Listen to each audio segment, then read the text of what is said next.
আসসালামু আলাইকুম ভিউয়ার্স, সবাই কেমন আছেন? আশা করছি অনেক অনেক ভালো আছেন। আজকে আমি শোল মাছ রান্নার রেসিপি শেয়ার করব, ভিডিওটি দেখতে থাকেন। চুলায় আমি কড়াই দিয়েছি, এখন দিয়ে দিলাম তেল।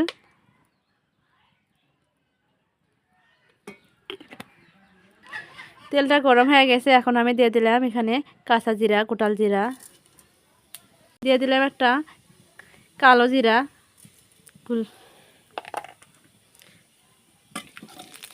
দেন অনেকটা একটা সুন্দর একটা সেন্ট বের হয়েছে। জিরাটা ভালোভাবে ভাজা হয়ে গেছে, এখন আমি এখানে দিয়ে দেব পেঁয়াজ বাটা। পেঁয়াজটা আমি 2 মিনিটের মতন ভেজে নেব।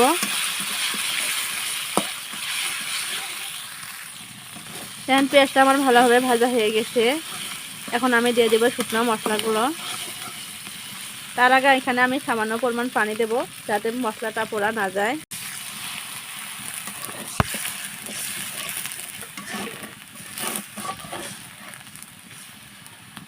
এখন দিয়ে দিলাম লবণ, হলুদ, শুকনা মরিচ, জিরা। মশলাটা আমি ভালোভাবে এখন মিক্স করব।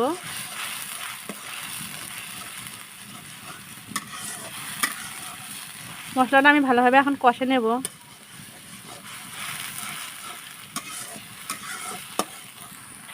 দেখেন মশলাটা ভালোভাবে কষানো হয়ে গেছে, উপরে তেল উঠে এসেছে। এখন দিয়ে দেবো আমি মাছটা, দিয়ে দিলাম মাছটা আমি কেটে দিয়ে পরিষ্কার করে নিয়েছি। এখন দিয়ে দিলাম মাছটা, আমি মশলাটার সাথে ভালোভাবে মিক্স করব।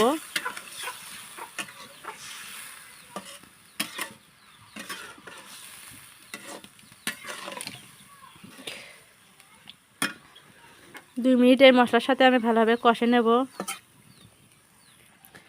মাছটা একটু কষানো হয়ে গেছে, এখন আমি এখানে পানি অ্যাড করব।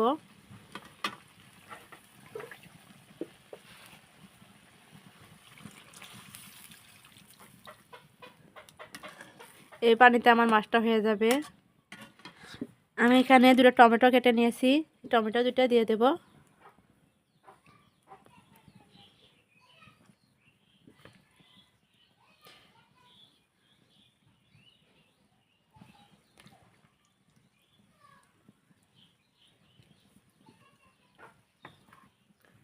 এখন এটা আমি 10 মিনিটের জন্য ঢেকে দিলাম। দেখেন 10 মিনিট পরে আমি ঢাকনাটা উঠালাম। দেখেন তরকারিটার কতটা সুন্দর কালার এসে গেছে।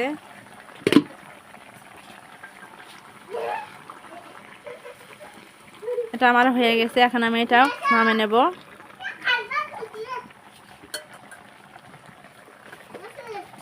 এখানে আমি সামান্য পরিমাণে একটু ভাজা জিরার গুঁড়া দেব।